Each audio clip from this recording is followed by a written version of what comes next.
Hi hello welcome to Sumanth Mamidala YouTube channel. ఈరోజు మనం Karimnagar district Chigurumamidi mandal Ramancha విలేజ్లో ఉన్నాము. ఈ ఊరిలో 500 సంవత్సరాల చరిత్ర కలిగిన స్వయంభూ శ్రీ లక్ష్మీ నరసింహస్వామి మరియు శివాలయం ఇక్కడ ఎత్తైన గుట్టపై నెలకొని ఉన్నాయి.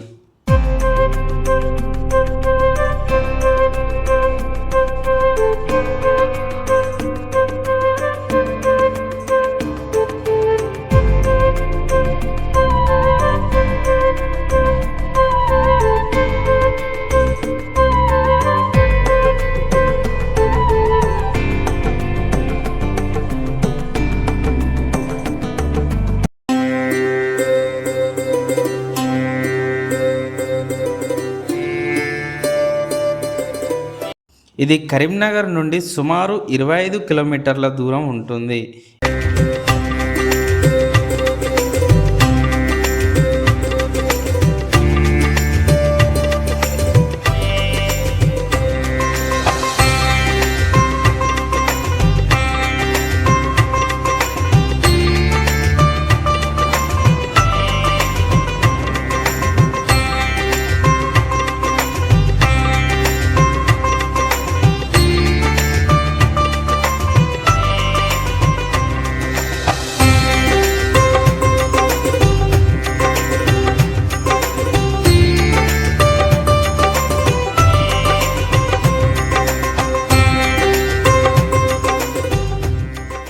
ఈ గుట్టపైన చాలా ప్రశాంతకరమైన వాతావరణం నెలకొని ఉంది. ఇక్కడ నుండి చూస్తే పచ్చటి అడవి కనువిందు చేస్తాయి.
ఈ ఆలయ చరిత్ర ఇక్కడ గ్రామస్తులను అడిగి తెలుసుకుందాం. ఇది ఎన్ని వందల సంవత్సరాల నాటిది, ఏ కాలం నాటిదని మీరు అనుకుంటున్నారు? కాస్త చెప్పండి. 13వ శతాబ్దం అయి ఉండొచ్చు. 13వ శతాబ్దం అయి ఉండవచ్చు అని అభిప్రాయం. పురాతనమైనది. మరి ప్రతి సంవత్సరం ఉత్సవం జరుపుతాను ఇక్కడ. ఇక ఉత్సవం అప్పుడే జరుగుతుంది, కానీ బట్టి అప్పుడు ట్రాఫిక్ రారు, ఎక్కువ రారు. అప్పుడు బాగా మంది వస్తారు.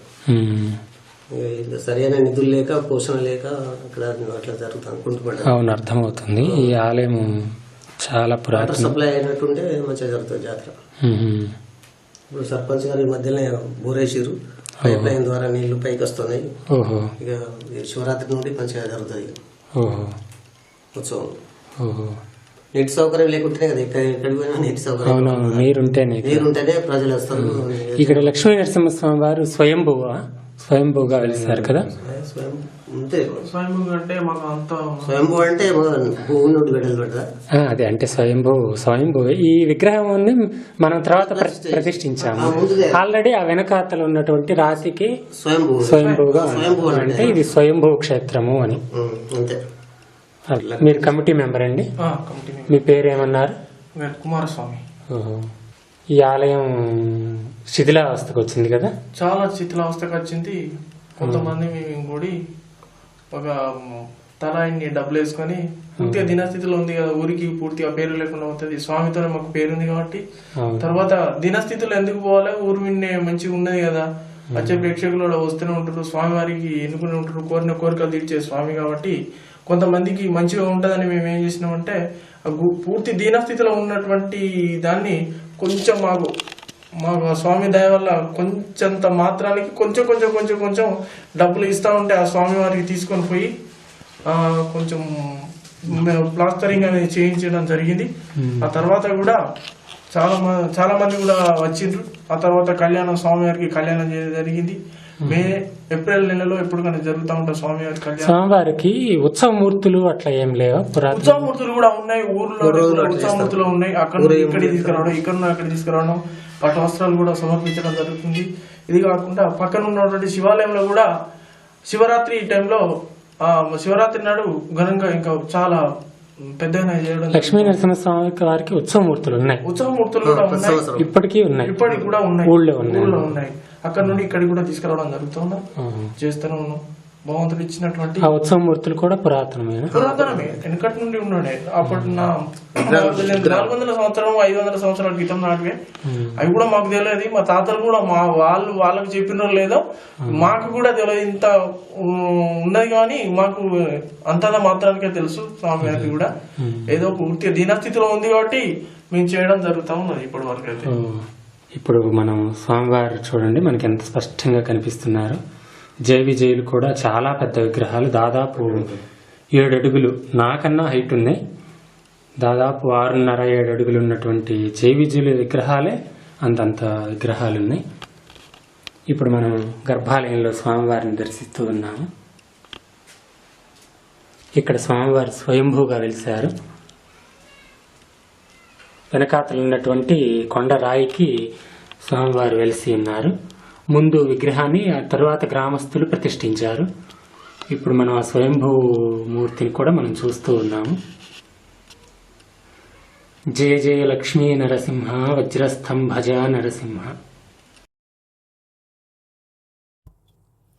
ఈ గుట్టపైన వ్యూ పాయింట్ చాలా బాగుంటుంది. మన హాలిడేస్లలో అయితే ఎన్నో విహారయాత్రలు కానీ అక్కడ ఇక్కడ వెళ్తాము, అందులో ఇదొకటిగా చెప్పుకోవచ్చు. ఇలాంటి మనకు తెలియని రహస్యమైన ఆలయాలు చాలా ఉన్నాయి. మరిన్ని అప్డేట్స్ కోసం మన ఛానల్ని సబ్స్క్రైబ్ చేసుకొని షేర్ చేయండి.